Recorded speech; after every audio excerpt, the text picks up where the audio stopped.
Hello friends, Sanjia cooking চ্যানেলে আপনাদের সকলকে স্বাগত।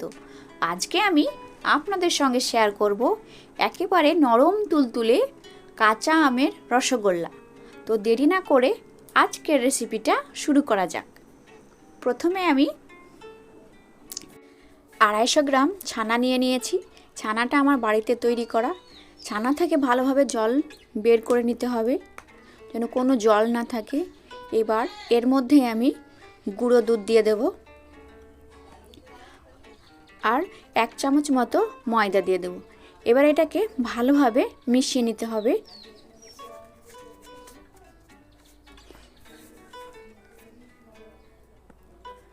ছানাটা যত ভালোভাবে মেশানো হবে তত বেশি নরম হবে।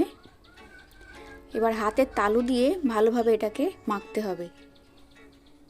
10 থেকে 15 মিনিট ধরে এটা মাখতে হবে, তবে মিষ্টিটা নরম হবে। আমার মাখা হয়ে গেছে। এবার এর মধ্যে আমি 2 থেকে 3 ফোঁটা ফুড কালার দিয়ে দেব। ফুড কালারটা ছানার সঙ্গে ভালোভাবে মিশিয়ে নেব।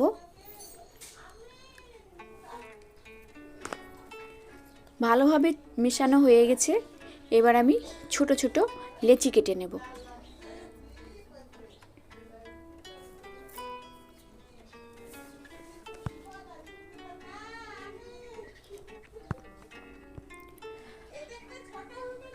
আমার সব লেচি কাটা হয়ে গেছে। এবার হাতটা ধুয়ে ভালোভাবে আমি গোল গোল শেপ দিয়ে নেব।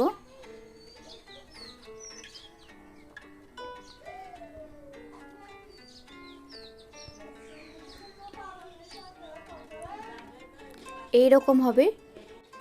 আপনারা চাইলে এই শেপটা ছোট কিংবা বড় করতে পারেন।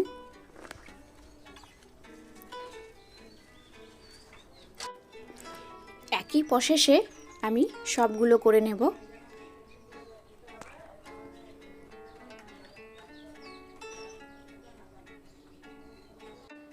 সবগুলো করা হয়ে গেছে। এবার গ্যাসের মধ্যে প্যান বসিয়ে দিয়ে মেজারমেন্ট কাপে 1 কাপ চিনি আর 2 কাপ জল দিয়ে দেব। জলটা ফুটে আসলে 3 পিস কাঁচা আম দিয়ে দেব আর একটা এলাচ। 1 থেকে 2 ফোঁটা আমি ফুড কালার দিয়ে দেব। এই সময় গ্যাসের আঁচটা হাই করে দিতে হবে। এবার একটা একটা মিষ্টি আমি শিরার মধ্যে দিয়ে দেব।